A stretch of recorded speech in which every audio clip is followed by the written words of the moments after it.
Podcast C2, català.cat, episodi 35è, el podcast que t'ajuda a provar el C2 i a comunicar-te en català correcte.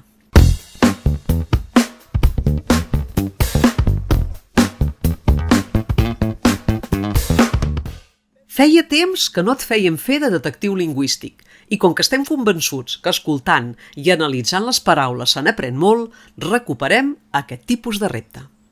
Has de localitzar i corregir l'error que hi ha amagat en cadascuna de les 5 frases. L'error pot ser lèxic, fonètic o morfosintàctic. Si no el trobes, en una segona lectura t'indicarem amb un senyal on és l'error i al final de la frase t'explicarem per què és un error i et suggerirem una forma alternativa correcta. Ens hi posem? Som-hi! Primera lectura sense pistes, sense senyal. Primera frase. Des que va marxar a treballar a l'estranger, la truco cada setmana per saber si tot li va bé o li cal alguna cosa. Segona. He menjat unes postres casolanes exquisites.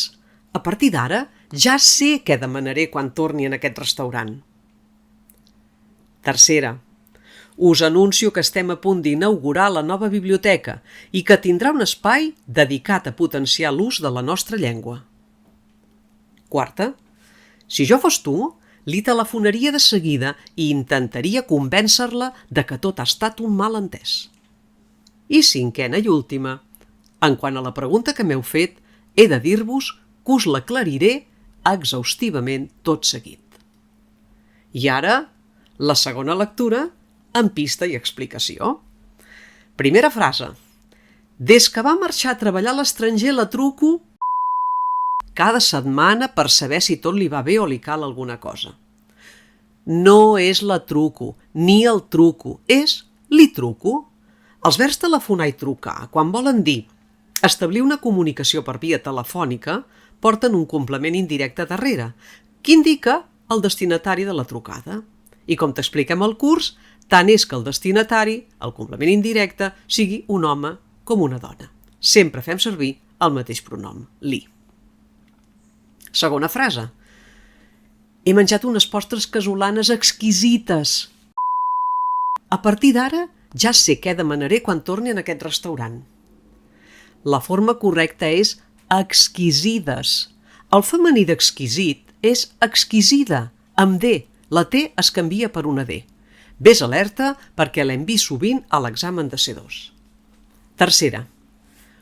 Us anuncio que estem a punt d'inaugurar la nova biblioteca i que tindrà un espai dedicat a potenciar l'ús de la nostra llengua. Us anuncio. La síl·laba tònica és sí i no pas nun. Així doncs direm anuncio, renuncio, pronuncio, odio, etc. Quarta frase.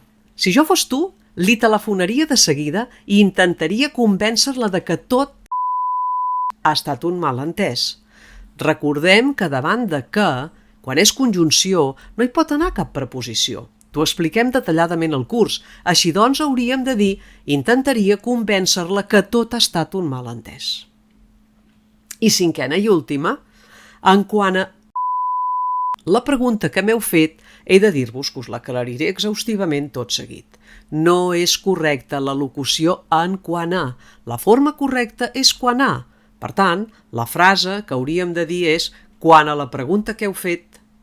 Segueix posant a prova, detectant tot allò que has d'evitar dir o evitar escriure el dia de l'examen.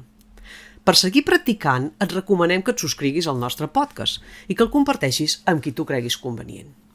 I si has pensat presentar-te a l'examen de C2, apunta't a c2català.cat i trobaràs un curs amb les indicacions i consells que, com a examinadors, hem seleccionat perquè facis un bon examen.